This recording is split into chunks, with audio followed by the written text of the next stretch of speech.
You good boy. All right, Dale, sit down and start asking me questions. All right. So how you doing, son? I'm doing good. Are you a Michigan deer hunter? I've been a lifelong Michigan deer hunter. How many years? All your life? My whole life. I'll be 59 this year. Just such a child. I hang out with such youth.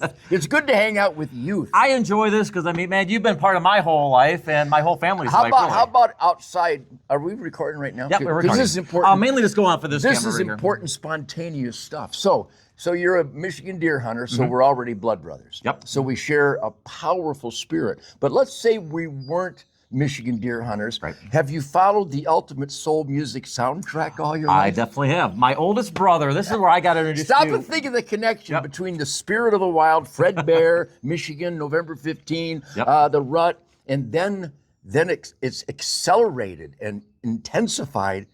Is it not because of the music? Fred Bear song notwithstanding. But even if I was a complete animal rights jerk, which by the way, if I was an animal rights jerk, I couldn't create the music I create. But let's say some miracle happened and I was a complete idiot. You'd still have to love the music. Totally. I mean, there's no better rock and roll on the planet. And Here's a rock and roll dog. We looking forward to always going to your concert. We'll be in Sterling Heights coming up here in July. Freedom Hill. You know, wherever I show up, my concerts turn into Freedom Hill. Exactly. Because I inject certain freedom demands. If you notice how I often predictably inject certain freedom demands no matter where I am. I mean, I'll drive down the highway and a guy will wave and I go, "Don't forget to stand up for the Second Amendment." So let's talk a little bit about your induction into the Legends of Hall of Fame, or Outdoor Hall of Fame, and Michigan Outdoor Hall of Fame. Wow. Well, those that decided, they called me, and I was recommended in Michigan by Richard P. Smith. Okay. Great man. Great man, He yes. should be in charge of all hunting regulations in Michigan. I swear. I'm to in God. contact with him quite a bit. And he just lost his beautiful wife, Lucy. So we're praying for Richard. Right. But he was kind enough to tell the, I'll put it, the old guard of Michigan outdoors writers. I love them. I love them all. But Richard go, you know, nobody's promoted conservation around the globe even close to what Ted Nugent's done for the last 60 years. They go, what do you mean? He goes, well, no matter on tour in Europe and Japan, he always talks about the spirit of the wild. He always talks about the mystical play of the air. Always talks about being clean and sober so you can get close to a white-tailed deer and hit a grouse. See, those pragmatic references are more powerful than a guy talking about the velocity of a low base 8 load in 12 gauge, which is important, and I know what that velocity is, and I know how important 8 shot is on a grouse and a woodcock, but over and over. I guarantee if you Googled right now an outdoor magazine, they would talk about the 30-06. Enough already. We should, Boone and Crockett. I mean, I could go on some tangents here because I'm really good at it, but ultimately I'm honored and humbled. The Outdoor Legends Hall of Fame, thanks to Jimmy Seitz, he got a hold of the team.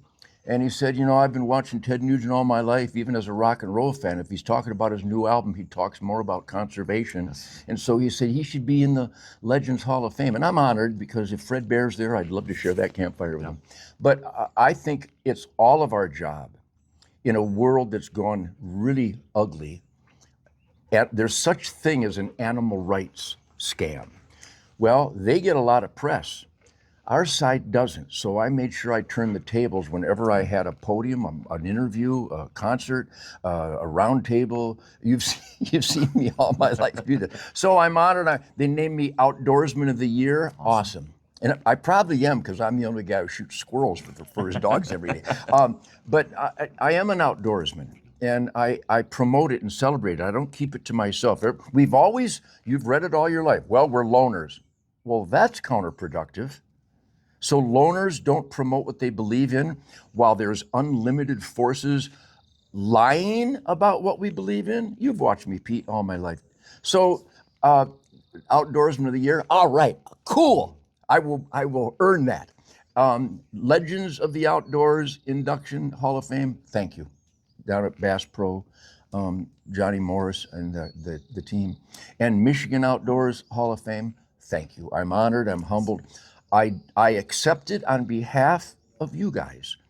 I accept it on behalf of those that are still down to earth, grounded, morally, intellectually, physically, and spiritually connected to God's miracle, knowing instinctively, okay, it's sport because it's challenging. Yes, it's recreation because it recreates our spirit, but it's a job, it's a duty, it's a moral obligation to balance the herds every year and to make sure the fish don't overpopulate and become stunted and kill each other. See, those sentences have never been uttered in a school in America, have they? But that's the missing link. So that's where the insanity, the evil of anti-hunting metastasized. So I saw that when I was a teenager, and I was being attacked by hippies for murdering innocent animals, which is just so ridiculous. It's called barbecue hippies, and for carrying a gun, which is also perfect. Mm-hmm. God gave me a gift of life, and our anti-justice failed court system guarantees that we'll encounter evil, dangerous, violent criminals every day. They keep letting them out. So now more than ever, as I enter my 78th deer season, to carry a gun and to harvest a surplus every natural season of harvest is a moral obligation, not just to perform, but to promote. And so I accept those honors on behalf of all the conservation families. And by the way, thank you, everybody who stops Shemane and I every day and thanks us, because I have a big mouth, not to be confused with, well, I'm not into politics. Well, Nancy Pelosi and Barack Obama would like to thank you for not standing up. I stand up. And when you call me an extremist and a radical, I go, yeah, extremely radical for God, family, country, Christian, Constitution, conservative, conservation. So I think that's, if you talk to the people that are inducting me into the halls of fame and the outdoorsman of the year, I'm sure that Richard P. Smith and Jimmy Seitz and the team, and they've said this to me. So thank you, I'm honored. Yeah. Let me ask you a question. Everybody knows about your whole Fred Bear and everything, but is there, with this honor coming now, looking back, is there like an unsung hero? Maybe somebody, you said you started out at deer camp really when you were a young child and all the way up to these times. Is there somebody through those days that maybe is an unsung hero that taught you something, or really you learned a tradition from them? Yeah, I mean, I'm sure there's a lot of them probably. Oh boy. I'm rather buoyant because of the incredible superheroes that I've been able to hang out with. Yeah. A lot of people in the Mystical Flight of the Arrow and the Backstrap Celebration family should remember the name George Nichols. George Nichols, Bruce Gilpin, Raleigh Harms, Roy Case in Wisconsin. Roy Case guided Fred Bear to create an early archery season. That was Roy Case's idea. And I've been after the Wisconsin bow hunters, of which I'm a life member, and I don't want to be too critical here, but why the Wisconsin bow hunters haven't created a Roy Case Day and a Roy Case statue baffles me, because Roy was shoulder to shoulder with George Nichols, Bruce Gilpin, the first archery season in the Allegan State Park. Was it 37? 41, whatever it was, before I was born. Roy Case, Ben Pearson, Howard Hill, Fred Bear, Jim Doherty. These people were visionaries. And so that those names aren't household words like Fred Bear's is a letdown for me. So I'll say them again. Jim Doherty, Roy Case, Ben Pearson out of Arkansas. I kept in touch with his widow after he died. Howard Hill, certainly the Michigan heroes, Bruce Gilpin, the names George Nichols had the Jackson Archery Shop, and he used to make all of Fred Bear's arrows. And nobody knows that, and it's important. It's like in Nels Grumley. I think people should know the name. And I know the inner circle of Mystical Flight of the Arrow clan. They know the name Nels Grumley, but I met Nels Grumley in Grayling in 1955 or whatever it was. So I've been in the presence, and that's why I'm so uppity. Well, there's a whole bunch of reasons I'm so uppity, because God made me uppity. Mm-hmm. God made me vibrant and alive. And just by being vibrant and alive kind of scares some people, which is I pity you people that are scared by my vibrant uppityness. So when I got a chance to hang out with Fred, and once I figured out who he was, stopping at the little shack in Grayling in the 50s, I was already gung-ho guitar, Chuck Berry, Bo Diddley, so many of the originators, Les Paul, all these guys, Leo Fender, because I was born in 48. So in 48, it was just after Les Paul electrified the guitar, and it was right around the time that Fred Bear has unleashed this celebration of, long-range marksmanship is exciting, and I love it. I'm a crosshair, aim small, miss small, sniping guy. But Fred, contrary to what Roy Weatherby was developing for long-range ballistic capability, which again is awesome. I'm a huge fan. I'm a participant. I have crosshairs every day. I train every day. I like hitting targets at 1,000 yards. But Fred thought there was something more important. Mm-hmm.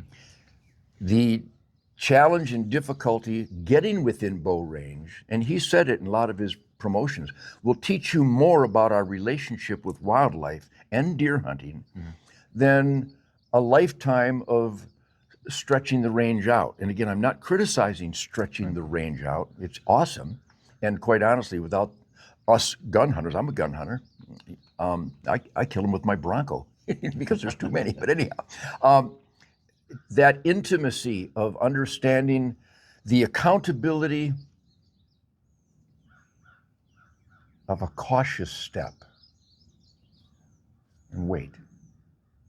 Not stepping on that stick. And for me, as I'm really uppity, just listen to my guitar songs.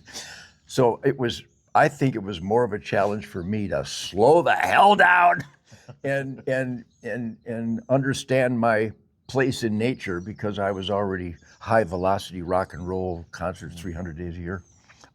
So it was more difficult for me than the average guy. In fact, I envy the Chuck Adams of the world, and Claude Pollington. There's another name, Claude Pollington. Yep, I remember him. Claude Pollington's powerful force in our sport. Those guys, if they were doing an interview with you right now, they'd just get past the salutations. They'd still be saying, "How are you doing?" Because the best bow hunters in the world are really calm, slow talkers, which means I had to really try harder than they did. So it's the ultimate sport. People go, "Well, that's not a sport. Nobody's shooting back at you." What the hell? They've actually said that. Yeah. Well, if it's not a sport, if you're not shooting, this isn't war. They go, "Well, he's a coward. He kills innocent animals." You don't need courage to kill an animal. There's no courage involved. Maybe grizzly bear hunting and elephant hunting, which are also perfect. But the critics of our sport, which I am bombarded with because I'm the guy on the front lines. And when they say stupid stuff like that, I find it like a Richard Pryor comedy moment. It is so stupid. You're cowards because you kill a deer. You don't need to be brave to kill a deer. You just got to set the alarm and get up. So this is a fascinating time in 2026, 250 years of the American dream. And I just did an interview with Don Graves, the last survivor of Iwo Jima. And he told me about dragging his buddies off the mountain.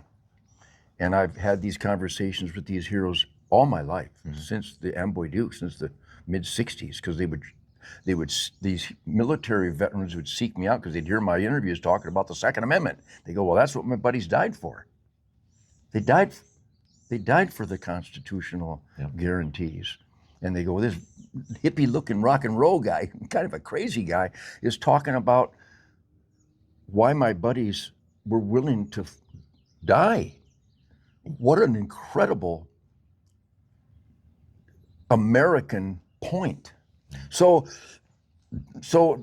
I would encourage everybody right now, and Michigan deer hunters, you have to promote the sport everywhere you go. Just be kind. How about in outdoor life and the professional bow hunters? Don't wear your camo in public. It might upset people. Whoa. No, always wear your camo in public and be polite. and hold the door open for the lady at the grocery store. Wave someone into a parking spot. Wave and say hello to a cop. Take a challenge coin and give it to a vet. No, don't hide our beloved perfect lifestyle. Spotlight it. Look at that's what Fred Bear said. He said, I invented that.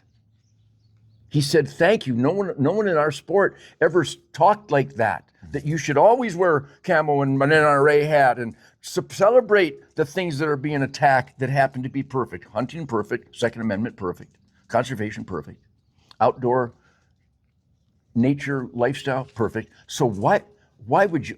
I remember in Outdoor Life, it said, don't wear camo and don't bring it up at the cocktail party. Well, number one, I don't go to cocktail parties. The only cocktail party I go to is during pheasant season. A lot of guys go, all right, cocktail pheasants. Anyhow, the only thing decent from China, ringneck pheasants. Anyhow, so that's what we should do. But you have to be a gentleman. And like, well, he's a Wago Tango. Well, I'm a gentleman. I'm conscientious. I care. I have the greatest kids, the greatest grandkids, the greatest wife, the greatest friends. And everywhere I go, people of every imaginable walk of life, every color, every creed, every socioeconomic strata, they come up and thank me for promoting their beloved hunting lifestyle and their Second Amendment, because I'm approachable and I'm not afraid to talk about these controversial things, because my goal, and I said it over 50 years ago, that hunting should be as embraced and celebrated as golf and tennis. Even more so, because golf and tennis destroys wildlife habitat. Hunting saves it. So these are the kinds of things why nobody debates me anymore, because if they try, they have to be the devil's advocate, because I'm Michael the Archangel. I know you're a busy guy, and like I said, I appreciate the time with us today. I got two other topics real quick I want to run by you. Mainly is your amazing wife, Shemane. How about Shemane? And I wanted to ask you, I know we talked to her at the Jerome Country Market Buckpole last November. She's so special. She told me she's learned everything about hunting from you. Because I live it every day, and I talk about it every day. What have you learned about hunting from her? Oh, that it's not a man's sport. And that the deer camp shouldn't be just about men. In fact, we should, and I always have. You meet my daughters are awesome. Sasha and I have an annual hunting trip every year, and I'm trying to get all the kids to get involved. Toby's an incredible hunter. Fleetwood's an incredible hunter. Rocco's an incredible hunter, even though I think he's still vegan, isn't he? So I'll kill the animals that eat his food. So Shemane, but she didn't really teach me. I knew instinctively. I had a lot of girlfriends, and they were all 90% of them were city girls, but they were attracted to me because I'm guessing. Well, the music didn't hurt. The sexy guitar licks sure were helpful, but. They were attracted to the outdoorsman, because most of the people at the concerts were, drunk and stoned. Not most, but enough to make you sick, make them sick. And every female in my life has been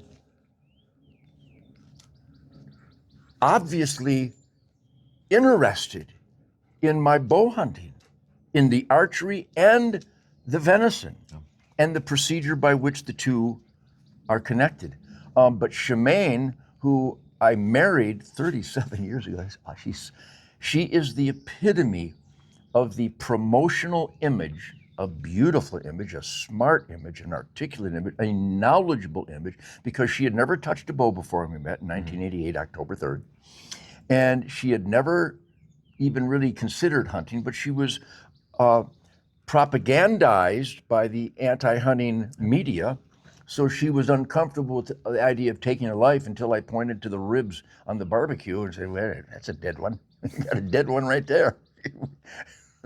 They happened to be bear ribs at the time, but even beef ribs or even lamb. Lamb's my favorite.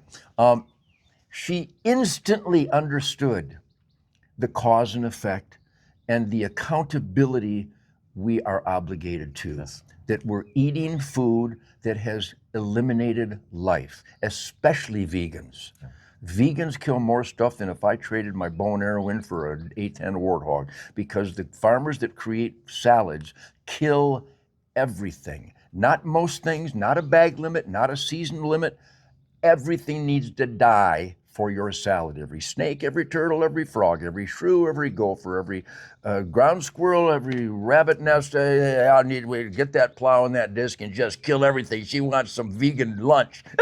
But I articulated that on Joe Rogan, and even Joe Rogan went, "Oh, I see what you mean." Well, that's in fact, Taylor Sheridan on Yellowstone quoted my statement about where salads come from, word for word, on the Yellowstone TV show, because he monitors what I do.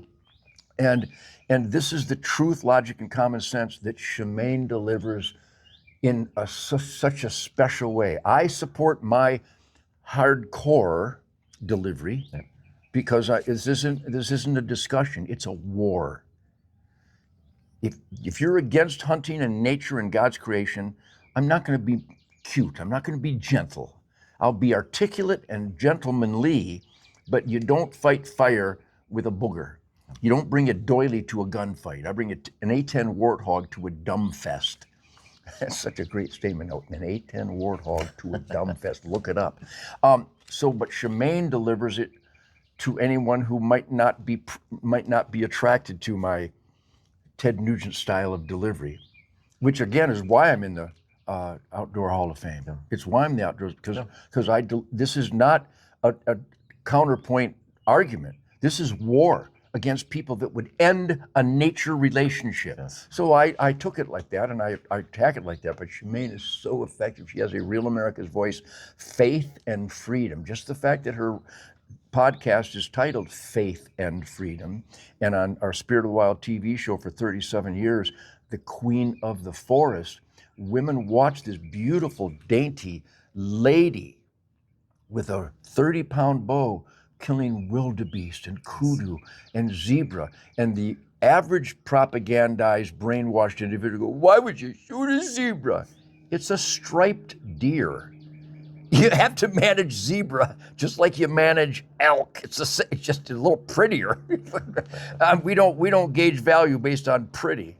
We gauge value based on sustained yield, habitat carrying capacity, population dynamic conservation. So she's delivered that message better than any. And then there's Melissa Bachman. Is that Melissa? Awesome. Wonderful. And Tiffany, and Ralph and Vicky. The women deliver it, and I'm sure are responsible for the upsurge, the welcomed, final, celebrated upsurge in female and young people participation. Because some people might be put off by my wang dang guitar intensity, which is a shame. You're missing out. But we need to deliver it in all different ways. And she does it in such a wonderful, attractive, pleasant, but truth, logic, and common sense. So yeah, she's the master of that. I couldn't love anything more than I love Shemane Nugent. And I just wanted to talk a little bit real quick about, you've been so adamant with getting kids involved with hunting. Yeah, that's the last campfire with Fred. Yes. In 1987 in Grouse Haven. He put his hand on my shoulder. He goes, "You just keep doing it." He said, "I think I told you this. This is amazing." He said, Fred Bear said to me in October of 87 on the lane at Grouse Haven in Rose City, he said, "Every sporting event I go to, everybody under 40 comes up and asks me if I know Ted Nugent because I've been shooting the bow and arrow on stage, flaming arrows on a rock and roll concert." That's how you get kids' attention. Not a review of the history of the 30-06. You don't get kids' attention that way. In fact, you scare them away. You look like you're not having any fun. Does anybody smile when they talk about guns? I do. So when he told me that, he said, "You just keep doing what you're doing." He said, "Ted, you're a great man. I've never met anybody that gets our conservation story across to so many people." So then he died that next April, was it? And that's when the song blew up, and the tears and the celebration of getting to know a man for all those years. And that's when I started the Ted Nugent Camp for Kids charity. It was a direct result of what Fred said to me on that October lane in 87. And we've graduated tens of thousands of boys and girls between 7 and 17 that many of which came from hunting families, but just as many came from almost an anti-hunting city life. And as soon as that inner city kid, he doesn't want to go fishing. I take the, with cat, all right. And then he sees the bobber go down. I got one. And they start flinging arrows, and all of a sudden they get close to the bullseye. I go, let me do another one. Let me try another one. You can't get the bow and arrow out of their hands. So it's contagious once we introduce it to them. So all my volunteers, Paul Malone and Kevin Mark and Roger and Carol, Colorado bow hunters, Iowa bow hunters, Nebraska bow hunters, Bruce Cull, the National Field Archery Association, Ward Parker, and all the volunteers, they're the ones that keep the Ted Nugent Camp for Kids alive. It's a nonprofit, strictly volunteer, and it's what we love so much is contagious if it's delivered in a positive, upbeat setting. And they're very proud too. We were at the buck pull last year. I know someone came up to you and he was like, that was part of your Camp for Kids and stuff, and that's really cool that they stuck around. They're still out hunting and stuff. Yeah, I'm an old man, but the kids love my enthusiasm. The very enthusiasm that turns off goofballs and he's rude. Well, it's enthusiasm. I'm having fun. That's what attracts the young people. They go, well, he's like, why? He's crazy. He's rude. He's loud. You're bad for our sport. You're like a doofus. No kids are going to come up to you. I like to hunt during the rut. Well, that's that's exciting. These guys are sleeping. Yeah. Don't be sleepy. If you love it, show your enthusiasm. That attracts young people. So I know what I'm doing here. If you saw a father and son first time in the, like say, one of the sporting goods stores and young child, what one advice would you give to that father in the upbringing? The most important point you brought up. Slow down. Slow down. Don't push that kid because you love hunting so much. You know, one of the greatest hunters, maybe the greatest hunter in the world, a young man named Theodore Tobias Nugent.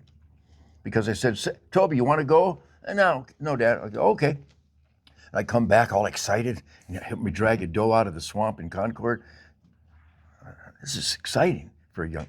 Then he found his instinct to pursue it because he saw the enthusiasm, not to mention the venison, and the joy that his old man was experiencing, which typically a young person, especially a child, your son or daughter, will instinctively go against what their father does.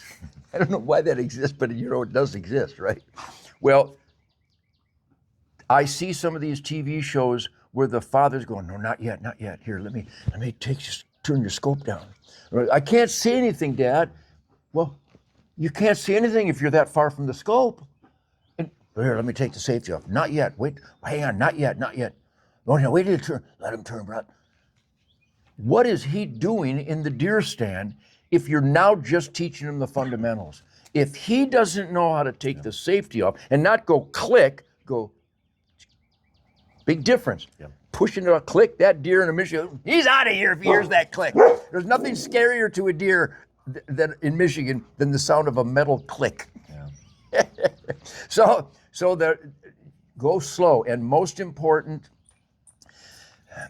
start him off with a 22 bolt action single shot where he's got to know the mechanics and use 22 CB cap, if you can. I mean, that's the ultimate. CB cap, maybe a little chipmunk gun, where he's got to do that and make him dry fire. Let this guy discover when click happens. Make him do it 100 times. Get the sights up so there's nothing to put a CB cap in there. Still put eyes and ears on, but that CB cap will go, it's not dangerous, no recoil, and you'll see that target that shows the bullet impact, and he'll get turned on because he can know the next shot I can get closer to the bullseye.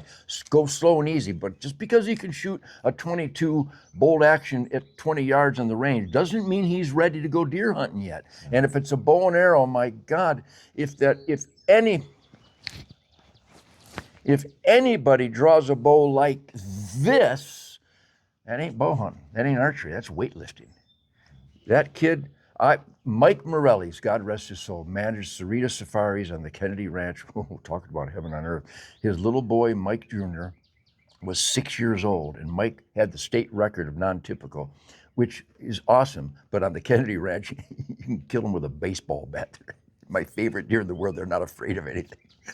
Well, that's not fair chase. Well, whatever, it's how the deer act. Have you ever hunted the South Texas? No, I haven't. Oh my goodness, deer are asking for it. So anyhow, Mike, my point is, with a 20-pound child's bow, 6-year-old Michael Morelli's killed 2 deer on opening day. With a 2-blade broadhead, because he was trained, and Mike wouldn't take him hunting till he hit the vitals every time within 20 yards. Not most of the time, every time. So don't let him go based on dad's preferences. Monitor that kid's development of marksmanship, stealth, being quiet in the blind, knowing the target, knowing the vitals, knowing when to shoot, when the leg's forward, when it's broadside, and get behind the shoulder. Study, there's a lot to learn. Yeah. A lot. And don't set that kid stand up. Make him set it up. That's what we love. It isn't releasing the arrow or shooting. It's all that is part of our soul. We were talking about that this morning. It's more than just the animal on the ground. It's the camp setting. It's the camaraderie, and it's just everything. If you set up everything for your kid, and all he has to do is pull the trigger, shame on you. That kid has no idea what we feel or what the attraction is. So make them earn it. That's why I don't believe in an early youth season. The most important recipe for enthusiasm in deer hunting is to get skunked a few times. Done that many times. That increases the anticipation and the excitement level. So that's my advice, and I know it's accurate. I see a lot of these parents that push their kids into it, and the kids are less than enthused because they haven't felt any sense of accomplishment. Or you can't hit that vital every time in that 3D target. Yeah, can't hunt this year, son. Oh, I really want to. Then practice more. And let's make sure your form is right. Make sure that bow is smooth and graceful, and that you got these hand-eye coordination, spirit control, and if you're using a release or fingers, whatever you're doing, that you can hit that vital every time. And that's the sense of accomplishment that drives us. I'm sure of it. Well, I wanted to thank you for the time you gave us to sit down here and for the invite to this amazing Well, place anytime you bring Pete Kosifis and the Sandys. Yeah, we got Pete and Troy Sandy here, and Taylor and his Katie's here, and just been a fun trip here. And I use the term blood brothers. We're blood brothers. That's a special connection. So we love our place here. It's paradise. And let me finish with this. Fair chase. We're on SpiritWild Ranch. It's a high fence because we have exotic animals, and by law and just by sense of responsibility, you can't let oryx run downtown. We have breeding populations of scimitar horned oryx. There's more oryx in Texas than in Africa because landowners saw the value and the beauty and the possibility of game versus goats and longhorns. So we dedicate our acreage to wildlife. So we got a breeding population of scimitar horned oryx, delicious and magnificent animals. And we have hunters come every year because they keep having babies. And it doesn't matter whether it's 300-acre SpiritWild Ranch or 1,200 acres of Michigan swamp. The habitat can only support X. Right. You have to harvest the surplus productivity every year. So oryx, blackbuck antelope from India, there's more blackbuck in Texas than in India. And they're fantastic.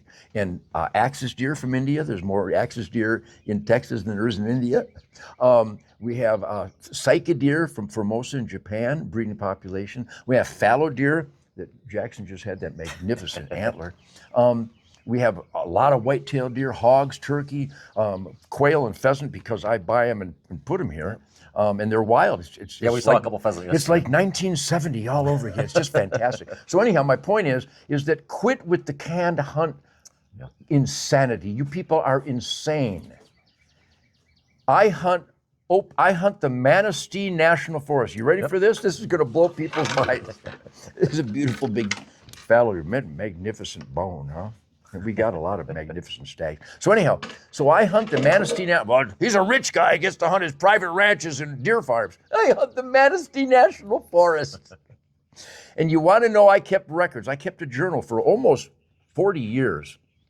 And do you know, Dale, my Michigan deer hunting buddy, that my records prove that I had more shot opportunities in the Manistee National Forest. I have food plots. I started food plots before there was a term food plot. I would take my three-wheeler and a bed spring, and I put rye and oats and wheat and triple 19 fertilizer in a little spot in the woods, and it was emerald green, and that's where all the deer came.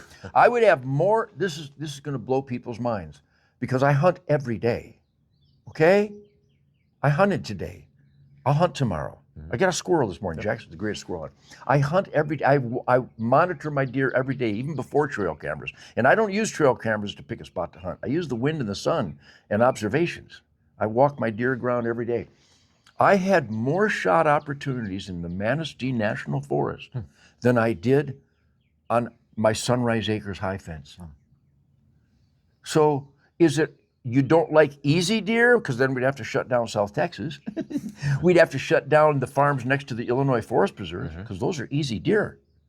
Those are easy deer to hunt. If you hunt in Michigan and then go to a guy who's smart enough, and I know the guy's smart enough, who bought a big farm and plants alfalfa and clover and soybeans and corn and food plots right next to the no hunting state forest preserve, those are the dumbest deer. My favorite deer is a dumb deer. I'm owed a dumb deer because Michigan deer are so berserk. So they're afraid of their own shot. I've seen deer at 200 yards scatter because a turkey showed up. They've got to know that there's a turkey in the woods. You know what I mean? You guys hunt Michigan deer. So would everyone take a deep breath? And I know some people are too stupid to ever be honest. Some people are just too stupid to ever be honest. And they'll condemn canned hunts. It's not a canned hunt. It's not fish in a barrel. My Sunrise Acres, fair chase. Well, it's in a high fence. So I don't see any fence. And when you hunt, how about that state record a couple years ago killed on 4 acres over there? Well, on the 4 acres, there's a school there, and there's a building there, Rouge River. There's kids playing here. There's highways. Everything is finite. Right. What role does the fence play in getting an arrow into a deer? And let me answer that question. Doesn't play a role. Nobody uses a fence to kill a deer. We use a fence to manage the population because some people like big antlered animals. I get a kick out of a yearling doe. In fact, the yearling doe is the best animal to kill because it'll be a bad mother. It'll give birth and it'll be a bad mother. So I kill the young does. It's the best venison in the world. And I let the strong matriarchs that are the experienced mothers have my fawn crop. Now, I can't control that completely, but I can at least mitigate those fawns will give birth to a fawn, and those are the majority of animals that die. Those are the majority of animals that get sick. Those are the majority of animals that suffer and die because the fawn doesn't know how to really take care of a fawn.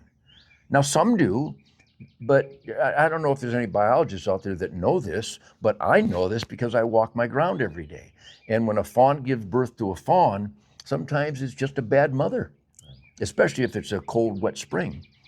Anyhow, so would we all, the smart people out there, and most of them are, take a deep breath. Are there canned hunts? Well, sure. And there are priests that molest children, but that's not the priesthood. If I was invited to a breeding operation, guy had a 300-inch whitetail. Would you like to come? We got some giant bucks that walk this one area by the pond. I go, yeah, why not? This freak, wham! I shot him. But do I want to go back there? No. I want challenge. And on my SpiritWild Ranch and on my Sunrise Acres in Michigan, they're high fence. It is absolutely free range, fair chase. Well, not free range, there's a fence. Everything has everything. Right. There's buildings and highways and schools and everything. There's a parking lot. They're not going to go on the parking lot, so you can probably get a funnel where the parking lot meets the woods you're hunting. Is that fair, chase? Well, you ambush them. That's what we do. Bow hunting is ambushing deer. Well, like some leader of an archery organization one time, like gangsters in camo ambushing deer. Well, I'm in camo, I'm not a gangster. And of course, that's what we do, is we use the scouting and the wind and the sun and the cover and the best tree and the best location. It's what I do. I ambush deer with a sharp stick to feed my family. That our own guys would actually find fault with that is so embarrassing. The lack of honesty, the lack of sophistication, the abject stupidity of some people in our sport. So when I hunt, I feed every day. I got food plots. My food plots are awesome. Yeah, God loves me. He just rained on all my food plots. Whitetail Products Gonewild.com. The buck muffin. We have mad scientists in our sport that are creating these super nutritious, supplemental, digestible products of super beneficial supplemental feed for deer. I love them all. What Lucky Buck in Michigan, so many great mad scientists. Who does? I've always had bird feeders. Well, it's not fair to feed the birds. Oh, would you please just stop? You hear them while we're talking, all these birds. I have 66 species of bird life on my property. 66 different species. And I know them all by song and flight. And same with my deer. I have feeders, Boss Buck feeders, and Witt Farms. I have so many mad scientists that create these wonderful products. And I love to see the wildlife. But before there were any of these mad scientists creating this super nutrition, I just, on a hunch, I didn't know anything about it, but I bought some wheat, oats, and rye, triple 19 fertilizer, dragged a bed spring around the edges of the Manistee National Forest where my northern cabin is, and all of a sudden this green showed up, and here comes the deer, because it's only green in the woods. Yeah. So is that not fair chase? Well, of course it is. I hunted with Fred Bear for over 20 years. He put corn, carrots, and sugar beets at every stand. Fred Bear hunted bear with bait. He hunted deer with bait. He hunted elk at a wallow. Rattling antlers, rattling horns, and buck grunts, that's bait. It's audible. It's audio bait. What are you doing when you're trying to attract the animal close for a shot? That's the definition of bait. I'm so sad that some of our own guys are that stupid. So everybody have a nice hunt. Crossbows, longbows, atlatls, spears. Tim Wells, what a killer he is. Rifles, shotguns, muzzleloaders, handguns. Have a nice hunt. We need to kill deer. The deer need us to kill the surplus every year. Hammer the DNR in Michigan, because they are not our friends.